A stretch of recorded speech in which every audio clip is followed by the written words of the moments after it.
성령 강림 주일 이 아침에 하나님께서 우리들에게 주시는 말씀은 신약 성경 사도행전 2장 1절로 4절까지 말씀입니다.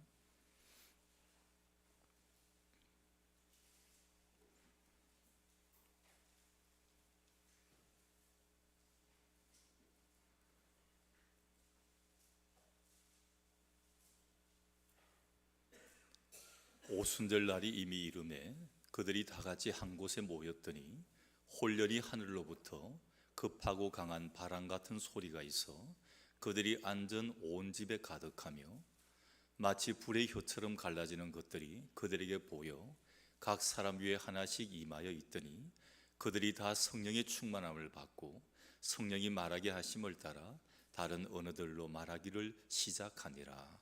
아멘. 말씀 위에 기도합니다. 아버지 하나님, 오늘도 하나님의 귀한 말씀을 받고자 합니다.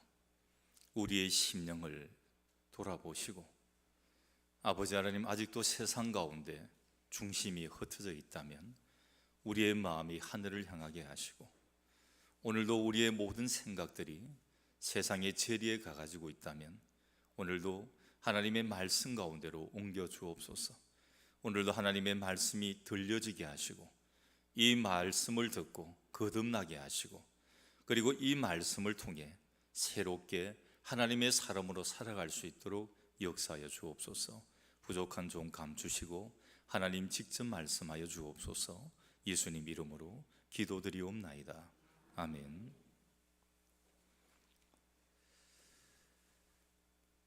목사님이 월요일 아침에 길을 가다가 교회 집사님 한 분을 만났습니다.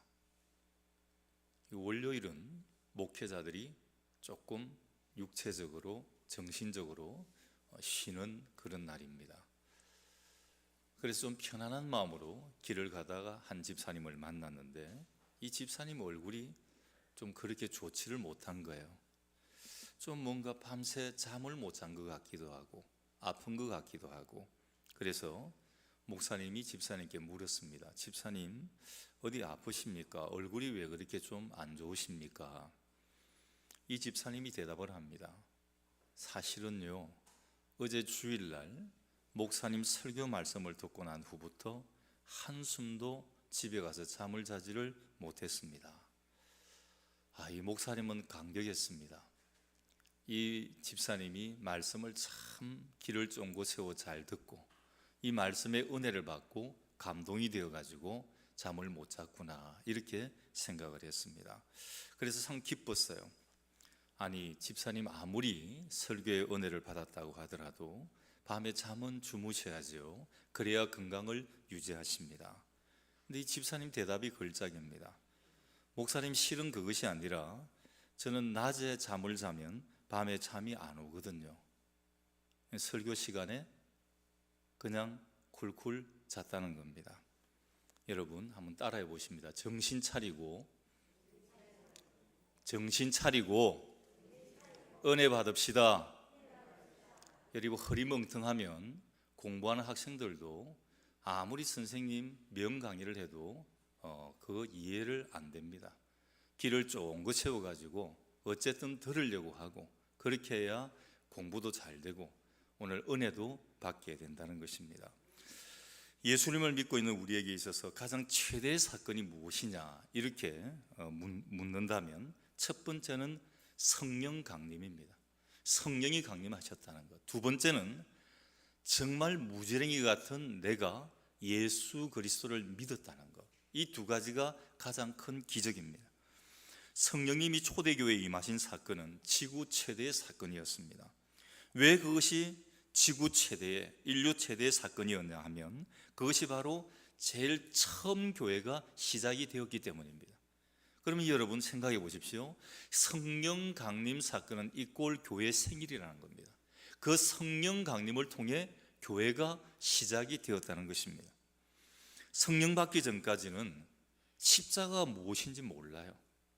성령 받기 전까지는 부활이 무엇인지를 몰라요.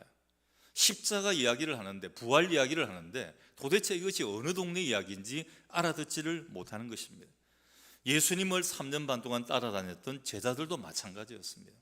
이 제자들도 지금 이 믿음의 수준으로서는 도저히 풀지 못하는 문제가 십자가와 부활의 이 문제였습니다. 예수님께서 십자가 죽으시기 전에 그들과 함께 하시면서 몇 번이나 십자가의 사건과 부활에 대한 이야기를 말씀을 했지만 그들은 알아듣지를 못했어요. 이게 무슨 말이야? 우리 주님께서 랍비가 왜 이런 말씀을 갑자기 하시지? 알아듣지를 못했습니다. 이 풀리지 않던 문제가 풀려진 날이 바로 성령 강림 날이었습니다. 이 날은 예수님께서 십자가에서 부활하신 후에 50일 되던 그런 날이었습니다. 여러분, 구약 시대의 오순절은 우리가 지금 성령 강림절이라 그러는데 구약 시대는 이것을 오순절이라 그랬어요. 그럼 오순절하고 성령 강림절이 다른 것인가? 조금의 의미상 차이는 있는데 날은 같은 날이에요. 오순절 날에 성령 강림 사건이 일어난 겁니다. 그래서 오순절은 구약 시대 때 지켰던 이스라엘의 3대 명절 중 하나였습니다. 이 오순절은 두 가지 의미를 가지고 있는데 수확을 기뻐하는 축제입니다. 좀 하나님께서 많은 소출을 주셨습니다. 감사드립니다. 또 한 가지의 의미는 모세가 시내산에서 토라, 율법을 받은 것을 기념하는 겁니다. 이 두 가지 의미를 가지고 오순절을 지켜나갔는데 이 오순절 날에 성령이 강림하는 사건이 일어나게 된 것입니다. 그래서 신약 시대에는 이 오순절 날 성령 강림 사건이 나타나서 옛 언약이 고난과 부활을 통해서 새 언약으로 바뀌어져서 성령 강림절로 불려지고 지키게 된 것입니다. 세례 요한은 이렇게 말합니다. 나는 물로 세례를 주지만 내 뒤에 오시는 분은 불과 성령으로 세례를 주실 것이다. 정말 이 말씀대로 되었습니다. 예수님께서는 너희는 몇 날이 못 되어 성령을 받으리라 이렇게 말씀을 하셨습니다. 여러분, 성령은 보혜사입니다. 어떤 의미냐면 이 보혜사는 돕는 자, 위로자, 상담자라는 뜻을 가지고 있어요. 영어로 하면 헬퍼입니다. 도우미. 여러분, 도우미 말 듣잖아요. 성령은 도움입니다. 여러분들이 십자가 사건을 알 수 있도록 도우는 도우미, 여러분들이 부활이 뭔지 모르는데 부활을 알 수 있도록 도우는 도우미, 내가 믿음이 뭔지 모르는데 믿음이 뭔지 알 수 있도록 도우는 도우미, 하나님이 누구신지 모르는데 그 하나님이 누구신지 알 수 있도록 도우는 도우미, 헬퍼가 바로 보혜사 성령이라는 것입니다. 그래서 오늘 저와 여러분들이 슬픔을 당하고 있을 때, 또 막 우겨쌈을 당하고 있을 때, 내가 막 힘든 가운데 이렇게 있을 때, 어려운 일이 있을 때 하나님은 언제나 우리와 성령을 통해서 함께하여 주시는 줄을 믿으시기 바랍니다. 터키라는 나라가 우리나라하고 좀 인연이 굉장히 많아요. 터키라는 나라가 우리나라가 6.25 전쟁이 났을 때 우리나라에 참전했던 그런 나라였습니다. 이 터키라는 나라에 역사적인 사건이 일어났어요. 이 나라 생기고 처음으로 자동차를 만들어서 이제 첫 자동차가 나오는 그런 날이었습니다. 그래서 대통령이 나오고 장관들이 나오고 온 국민들까지 다 나와서 그 첫 번째 자기들 손으로 만든 국산 자동차, 터키산 자동차의 모든 기대와 관심을 보이게 됩니다.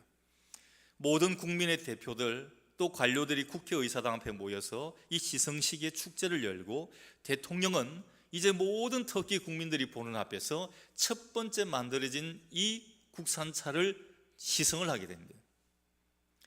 사람들이 박수를 칩니다. 도열에 있던 사람들이 막 박수를 치고 대통령이 승차를 하고, 근데 이 차가 출발을 한 지 30m도 못 가서 퍼버버벅 하더니 서버리는 겁니다.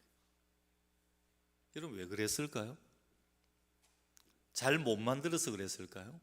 기술이 없어서 그랬을까요? 아닙니다. 참 잘 만들었습니다. 첫 번째 만드는 자기들 국산 자동차였기 때문에 너무너무 심력을 기울여서 너무너무 잘 만들었던 거예요. 너무 잘 만들었습니다. 자동차가 서니까 그 자동차 만드는 데 관여된 기술자가 쏜살같이 뛰어나옵니다. 그 차를 점검해 보았습니다. 문제는 한 가지였습니다. 그 자동차 만드는데 모든 심력을 기울이다 보니까 가장 중요한 한 가지를 빠뜨린 거예요. 연료를 주입을 해야 되는데 기계 시험할 때 쓰던 연료 그대로 놓아놓고 연료를 주입을 하는 거예요. 기름을 안 넣은 겁니다. 여러분, 자동차가 아무리 성능이 좋으면 뭐하고, 아무리 비싼 자동차면 뭐합니까? 기름이 들어있지 않으면 그 차는 갈 수가 없어요. 뭐 배기량이 얼마고, 뭐 외국산 자동차고, 뭐 어떤 모양이고, 그런 건 아무 소용이 없어요. 기름이 없으면 아무리 좋은 자동차, 비싼 자동차라도 갈 수가 없는 것입니다. 여러분, 우리 믿음의 인생도 마찬가지입니다. 지식도 있어요. 참 똑똑합니다. 경험도 있습니다. 육체의 건강도 있어요. 인물도 잘났습니다. 그런데 가장 중요한 것, 다 있으면서도 한 가지 부족해서 성공하지 못하고 행복하지 못한 삶을 사는 사람이 너무나 많은 거예요. 정작 중요한 것은 놓아두고 그 부수적인 것만 막 수집을 하는 겁니다. 돈이 있어야 돼, 명예가 있어야 돼, 건강이 있어야 돼, 인물이 잘나야 되니까 얼굴에 필라 맞고 보톡스 맞고 그러면 되는 거야. 근데 정말 중요한 게 빠져 있는 것입니다. 한 가지 부족한 게 무엇입니까? 그것이 바로 하나님의 능력입니다. 근데 이 하나님의 능력은 약속하신 성령의 강림을 통해서만 이루어지는 것입니다. 그래서 예수님께서도 사도행전 1장 8절에 오직 너희에게 성령이 임하시면 그랬습니다. 성령이 임해야 뭔가 이루어지는 겁니다. 성령이 임하지 않으면, 성령 충만이 없으면 어떤 것도 우리가 할 수가 없는 겁니다. 여러분, 기도해 보셨습니까? 오늘 장로님 기도하셨는데 대중 기도를 할 때도 성령 충만치 못하면 버벅댑니다. 무슨 기도하는지 알아듣지 못해요. 요즘 실시간 예배를 드리니까 예배 전체가 녹화가 되어서 나옵니다. 설교, 기도, 찬송, 모든 게 다 나와요. 광고까지. 한번 점검해 보십시오. 들려지는 말씀과 들려지는 것들이 있습니다. 근데 아무리 오래 해도 들려지지 않는 게 있습니다. 중요한 것은 성령 충만함입니다. 얼마나 성령으로 준비하고 얼마나 성령을 통해서 말씀을 하고 있는가, 이것이 가장 중요한 것입니다. 성령으로 하지 않으면 우리 신앙생활이 다 어렵다는 겁니다. 기도가 왜 어렵습니까? 내가 생각해서 말하려고 하니까 어려운 거예요. 지원해서 말하려고 하니까 어려운 거예요. 막 미사여구를 동원해서 하려고 하니까 어려운 거예요. 모르는데 아는 척 하려고 하니까 어려운 겁니다. 근데 성령님이 기도하시면 너무나 수월합니다. 그래서 방언하는 이유가, 여러분, 방언 기도는 자기가 하는 게 아니에요. 내 속에 계신 성령님이 기도해 주시는 겁니다.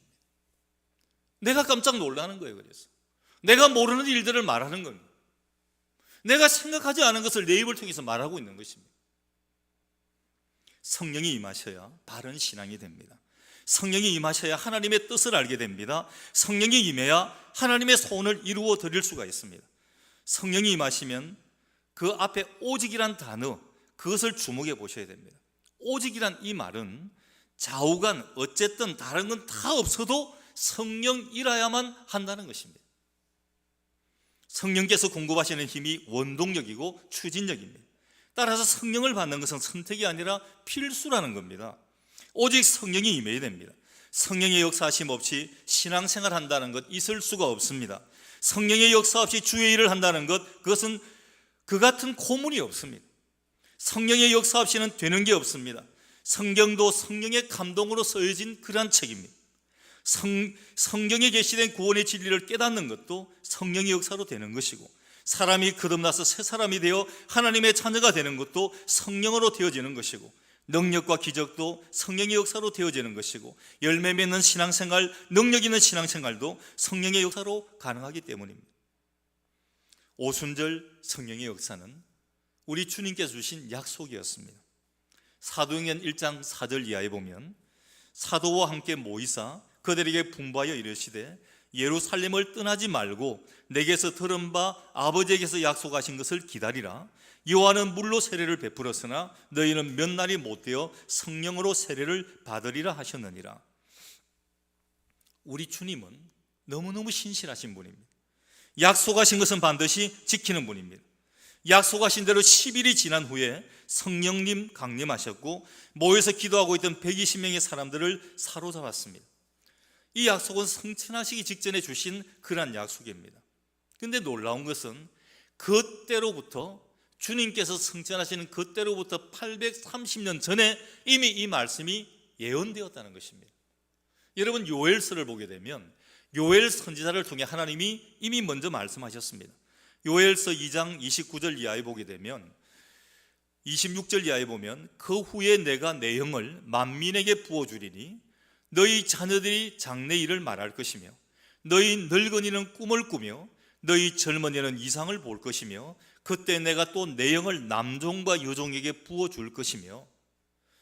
그런데 이 성령을 누구에게 준다 그랬습니까? 오늘 본문 2장 39절에 보게 되면 이 약속은 너희와 너희 자녀와 모든 먼데 사람 곧 주 우리 하나님이 얼마든지 부르시는 자들에게 하신 것이다.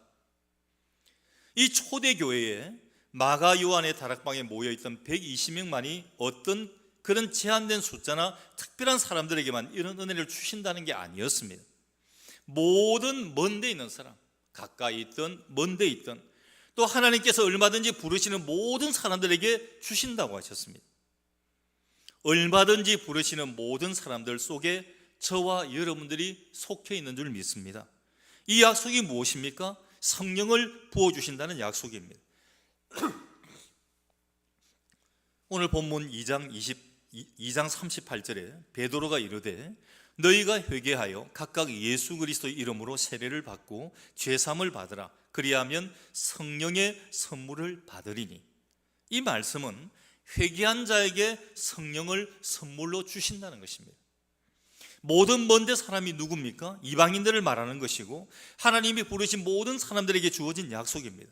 그러면 이 약속은 우리들에게도 주어진 약속입니다. 다시 말하지만 오순절 날에 예수님의 제자들이 성령을 받은 것은 우연히 일어난 일이 아니라 오래전에 하나님께서 약속하신 것이 그대로 이루어진 것입니다. 이제 하나님은 구원의 역사를 교회를 통해서 그리고 성령 받은 우리들을 통해서 이루어 나가려고 하십니다. 그래서 사도행전 1장 8절의 말씀을 하신 겁니다. 오직 성령이 너희에게 임하시면 너희가 권능을 받고 예루살렘과 온 유대와 사마리아와 땅끝까지 이르러 내 증인이 되리라. 여러분, 이 말씀이 얼마나 중요한 말씀입니까? 여러분, 권능 받고 싶으십니까? 하나님의 일을 위하여 헌신하기를 원하십니까? 여러분은 하나님 나라를 위해서 복음을 증가하는 일을 위하여 여러분의 일생을 드리기를 원하십니까? 아마 어느 정도 교회를 나오시고 조금 이런 겨자씨만한 믿음이 있는 사람들이라면 아멘 하실 겁니다. 예, 그렇게 되기를 원합니다. 제가 그렇게 하기를 원합니다. 그러면 그 다음이 중요합니다. 성령을 대망하셔야 됩니다. 그래서 사도행전 1장 8절에 오직 성령이 너희에게 임하시면. 여러분, 봉사하는 거 좋아요. 헌신하는 거 좋아요. 그런데 믿음 없이 헌신과 봉사를 하면 싸움이 나고 다툼이 납니다. 기대를 하거든요. 근데 그 단서가 달려있는 게 오직 성령이 너희에게 임하시면, 이것이 임하고 난 뒤에 그 다음 것을 말씀을 하는 것입니다. 하나님은 하나님을 사랑하는 자에게 하나님의 영을 부어주십니다. 그래서 에베소서 5장 18절에 술 취하지 말라, 이는 방탕한 것이니 오직 성령으로 충만함을 받으라 그랬습니다. 하나님이 약속하신 성령, 하나님의 영을 받아야 됩니다. 받되 그냥 받는 게 아니고 충만히 받아야 하는 것입니다. 2000년 전에 예수님의 제자들이 한 곳에 모였습니다. 내가 내 아버지의 약속하신 것은 너희에게 보내리니 너희는 위로부터 능력을 입을 때까지 이 성에 유하라. 우리 주님 말씀하셨는데 예수님의 말씀대로 그들은 한 곳에 모였습니다. 사도행전 1장 15절에는 이 숫자가 120명이라 그랬어요. 그 중에 12사도가 있었습니다. 물론 예수님을 부인했던 베드로도 그 중에 있었습니다. 그리고 예수님의 어머니 마리아가 그 중에 있었고 예수님의 육신의 동생들이었던 야고보, 요셉, 유다, 시몬, 누이 동생들, 그리고 주님을 사랑했던 여인들도 그 자리에 있었습니다. 근데 예수님의 형제들은 좀 문제가 많은 사람들이었어요. 예수님의 형제들은 예수님께서 하시는 일들을 깨닫지를 못했어요. 예수님이 집의 장남인데 장남이 집을 책임지고 이끌고 나가야 되는데 매일 밖으로만 나돌고 집을 돌보지를 않습니다. 그러니 형제들에게 불만이 쌓일 수밖에 없었을 것입니다. 그래서 요한은 요한복음 7장 3절 이하에서 이렇게 기록을 합니다. 예수님의 형제들이 예수님을 믿지 않았다, 이렇게 기록을 합니다. 많은 사람들이 예수님을 믿고 따르는데 정작 그 형제들은 예수를 믿지 않았다는 것입니다. 신앙, 믿음 없었다는 겁니다. 예수님을 불신했던 이 형제들이 이 120명 중에 있었던 것입니다. 오순절 다락방 성령 강림 역사를 소개하면서 중요하게 느끼는 것이 있습니다. 그것은 이들의 마음이 하나로 통일되어 있다는 것입니다. 여러분, 두 사람이 기도를 해도 다른 기도를 할 수가 있어요. 자, 구역이 모여서 기도해도 구역은 얼마 안 되는데 다른 기도를 할 수 있어요. 오늘 우리 단상교회 교인들이 모여서 기도해도 이 얼마 안 되는 숫자가 다른 걸 할 수가 있습니다. 기도 내용이 다를 수 있습니다. 그런데 오늘 이 120명의 사람들은 마음이 하나로 통일되어서 주께서 약속하신 하나님의 영을 우리에게 부어주십시오, 이렇게 기도합니다. 하나님은 우리의 마음들이 하나로 통일되어 하나님의 뜻을 구할 때 거기에 역사하시는 겁니다. 그들은 한 곳에 모였습니다. 마음을 같이 했습니다. 그리고 전혀 기도에 힘썼습니다. 사랑하는 우리 단산의 모든 성도들이 마음을 같이하여 한 마음으로 기도하고 서로 사랑하기를 주님의 이름으로 간절히 축원합니다. 이것이 오늘 우리가 그리워하는 오순절의 모습 아닙니까? 그들은 한 곳에 모였습니다. 성령께서 오순절에 임하셨습니다. 그런데 어디에 임하셨습니까? 믿음의 사람들이 한 곳에 모였을 때 임했습니다. 어떤 자들이 성령 역사를 경험했습니까? 약속을 붙잡고 기다린 사람들에게 임했던 것입니다. 이 사람들이 모인 장소가 사도행전 1장 13절에 보면 다락방이다 기록을 합니다. 일명 우리가 잘 아는 마가의 다락방입니다. 예수님이 성천하실 때 이 성천의 광경을 바라본 그들은 예루살렘을 떠나지 말고 아버지의 약속하신 것을 기다리라 하는 이 말씀을 받았습니다. 그리고 오순절날 그 자리를 지키고 있었던 사람들은 그렇게 많지 않았습니다. 원래 숫자가 얼마였나를 보면 깜짝 놀라실 거예요. 고린도전서 15장 6절에 보면 이렇게 기록합니다. 게바에게 보이시고 후에 12 제자에게와 그 후에 500여 형제들에게 일시에 보이셨나니. 원래는 얼마였다는 거예요? 120명이 아니고 500명이었다. 500명. 최소 500명 이상. 성천할 때 예수님의 분부하심을 들은 사람은 500명 정도였습니다. 그런데 10여일이 지나는 동안 그 약속을 끝까지 변함없이 믿고 기다린 사람의 숫자는 120명이었다는 겁니다. 예수님을 따르던 사람들이 예수님이 말씀하신 대로 한자리에 모였습니다. 이 사람들은 간절히 기도했습니다. 사도행전 1장 14절에 보면 더불어 마음을 같이하여 오로지 기도에 힘쓰더라. 정말 아름다운 말입니다. 이 모든 교회가 사모하는 말입니다. 더불어 마음을 같이하여 오로지 기도에 힘쓰더라. 여러분, 이런 교회는 두말할 것 없이 성장합니다. 두말할 것 없이 성령이 충만합니다. 두말할 것 없이 사랑이 넘칩니다. 입으로 사랑 아무리 사랑 타령해도 사랑은 넘치지 않아요. 이 말씀 들어야 됩니다. 더불어 마음을 같이하여 오로지 기도에 힘쓰니라. 여러분, 일 터지고 사건 터졌을 때 이 말 저 말 하니까 해결이 되던가요? 안 됩니다. 이 사람 저 사람 만나니까 해결되던가요? 싸움만 커지는 거예요. 알지도 못하고 아무 형체도 없는 말이 이렇게 불어가지고 오해와 불신과 거짓만 낳는 겁니다. 여러분에게, 가정에, 교회에, 이 땅에 문제가 터졌을 때 여러분들이 할 수 있는 것은 사도행전 1장 14절에 있는 이 말씀입니다. 더불어 마음을 같이하여 오로지 기도에 힘쓰는 것, 이것이 제일 중요합니다. 어떤 사람이 성령 역사를 경험할 수 있습니까? 말씀을 붙잡고 기도에 오직 전념하는 사람들입니다. 약속의 말씀을 강하게 붙잡으시기를 주님의 이름으로 간절히 축원합니다. 두 번째는 관심이 있는 자들이에요.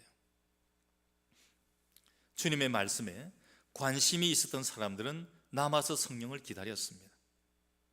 성령 받는 일보다 더 관심 있는 일이 있는 사람들은 그곳을 떠났어요. 오늘 여러분 예배 드릴 때도 마찬가지예요. 예배보다 더 중요한 게 있으면 예배 시간에도 마음은 딴 곳에 가 있습니다. 아멘 이야기만 들어봐도 알잖아요. 여기 지금 얼마가 한다는데 아멘 숫자는 10명도 안 됩니다. 안 듣는다는 거죠. 딴 생각 가져가고 있다는 거죠. 아니면 그 말씀을 믿지 않는다는 거죠. 성령 받는 일보다 더 관심 있는 일이 있는 사람은 그곳을 떠나버렸습니다. 여러분, 하나님의 일에 정말 관심을 많이 가지시기를 축원합니다. 주님의 일에 동참하고 충성하는 성도들에게 성령의 역사가 함께하는 것을 보게 됩니다. 더욱 주님과 교회에 관심을 가져야 합니다. 주님의 일과 주님의 교회에 대한 관심이 그 외의 어떤 것에 대한 관심보다 더 크시기를 주님의 이름으로 간절히 축원합니다. 이런 그들에게 성령님이 임했습니다. 먼저 급하고 강한 바람 같은 소리가 들립니다. 그들은 듣지 못했던 소리를 들었습니다. 여러분, 세상에 소리 많습니다. 요즘 많이 나오는 소리가 뽕짝 소리 아닙니까? 방송만 틀면 그냥 트로트 나오고 그냥 노래 나오는 거 아니에요. 너도 부르고 나도 부르고. 세상에 얼마나 괭가리 같은 소리들이 많습니까? 이 많은 소리 가운데 하나님께서 들려주시는 소리가 있는 겁니다. 또 불의 혀같이 갈라지는 것이 각 사람 위에 임하여 있었습니다. 보지 못했던 것을 보게 됩니다. 전에는 없었던 현상이 일어나는 것을 보게 될 것입니다. 그리고 성령의 말하게 하심을 따라 다른 방언으로 말하기를 시작했습니다. 전에는 할 수 없었던 말을 하게 됩니다. 그들은 전에는 할 수 없었던 방언을 하게 된 것입니다. 여러분, 하나님께서 우리에게 성령을 부어주시는 이유가 무엇입니까? 그것은 첫 번째로 우리를 하나님의 동력자로 삼으시기 위함입니다. 하나님께서는 연약한 우리와 동력하기를 원합니다. 이것이 오순절에 주신 복입니다. 우리는 계속적으로 성령의 충만함을 받아야 합니다. 요한복음 20장 19절 이하에 보면 예수님께서 오셔서 제자들에게 평강을 주시면서 우리를 세상에 보내시겠다 말씀을 합니다. 그리고 21절에 아버지께서 나를 보내신 것 같이 나도 너희를 보내노라 그랬습니다. 예수님께서는 성부 하나님이 이 땅에 인카네이션, 성육신 하셔서 보내셨습니다. 뭐하러 보내셨습니까? 우리 죄를 속량하러 보내셨어요. 그래서 십자가에 죽으신 것 아닙니까? 근데 그 주님께서 우리를 또 보내시겠다 그러는 것입니다. 우리를 세상에 보내셔서 복음의 증인이 되게 하심입니다. 이 사실을 우리가 확인하고 이 고귀한 사명을 잘 감당하는 우리가 되어야 될 것입니다. 두 번째는 우리를 변화시켜 주시기 위함입니다. 성령의 임하심으로 인하여 놀라운 변화가 있었습니다. 성령 강림절에 우리는 이것을 기대합니다. 먼저 존재의 변화가 일어납니다. 불신자가 신자로, 전에는 평범한 인간이었던 그들이 하나님으로 채워진 하나님의 자녀들이 된 것입니다. 두 번째는 인격의 변화가 일어났습니다. 성령이 그들 안에 거하시며 그들을 장악하기 시작을 하니까 인격이 변화됩니다. 여지껏은 그런 인격이 아니었어요. 참 더럽고 추잡한 인격이었습니다. 남들에게 손가락질 받는 인격이었어요. 삶이 변화됩니다. 언어가 변화됩니다. 생활이 변화됩니다. 생활이 달라져요. 열매가 없었던 사람들의 열매가 맺히기 시작을 합니다. 그리고 능력의 변화가 일어납니다. 성령의 능력이 그들의 몸을 통해서 나타나니 그들이 할 수 없었던 놀라운 일들이 일어나게 된 것입니다. 결심해도 되지 않던 일이, 마음을 먹어도 되지 않던 일이, 그렇게 몸부림치고 안타까워 울어도 되지 않던 일이 실타래 풀리듯 술술 풀려나갑니다. 하나님께서 일하시는 것을 보게 될 것입니다. 그리고 심령의 변화가 일어납니다. 오늘 본문 26절에 보면 그러므로 내 마음이 기뻐하였고 내 혀도 즐거워하였으며 육체도 희망에 거하리니, 마음의 기쁨이 육체의 희망이 나타난 것입니다. 메시아에 대한 다윗의 예언이지만 성령이 함께하는 자는 이와 같이 썩을 수밖에 없는 육체이지만 부활의 소망이 있기 때문에 기쁨과 희망이 넘치는 삶을 살 수 있다는 겁니다. 셰익스피어가 말했습니다. 마음이 즐거우면 종일 걸어가도 피곤하지 않지만 마음이 괴로우면 조금만 걸어가도 지친다고 했습니다. 스펄전 목사님은 은사 중에 최고의 은사는 웃는 은사이라고 했습니다. 성령이 함께하는 사람만이 참 기쁨을 소유할 수 있습니다. 초대교회에 일어났던 오순절의 사건은 단회적이었습니다. 그러나 오순절적인 이 사건은 계속해서 반복적으로 나타나고 있습니다. 지금도 신실하게 기도하고 성령을 대망하는 성도들에게, 교회들에게 오순절적인 성령의 역사는 지금도 일어나고 있습니다. 개인에게도, 교회 안에도 일어납니다. 성령 강림절에 우리 모두 성령을 대망하며 성령의 충만함을 받아 존재의 변화, 인격의 변화, 능력의 변화, 심령의 변화를 맛보게 되시기를 주님의 이름으로 간절히 축원합니다. 아버지 하나님, 하나님의 주신 귀한 말씀을 우리 신비에 새기고 그 말씀을 받습니다. 성령, 오직 성령이 임하지 않으면 어떤 일도 감당할 수 없다라고 말씀을 합니다. 여지껏 우리는 어떻게 하나님 앞에 충성해 왔습니까? 어떻게 헌신하고 봉사해 왔습니까? 나의 재주였습니까? 열심만 가지고 있습니까? 오직 성령이 임하시면 오늘 우리가 주신 이 말씀대로 오직 성령 충만을 받아야 주의 일을 감당해 나갈 수가 있습니다. 우리의 생각이 변화될 수 있습니다. 내 삶이 변화될 수 있습니다. 우겨삼을 당했던 내 인생이 실타래 풀리듯 풀려나갈 수가 있습니다. 오늘 주의 성령을 대망하는 모든 성도들 위해 성령의 충만함을 허락하여 주옵소서. 예수님 이름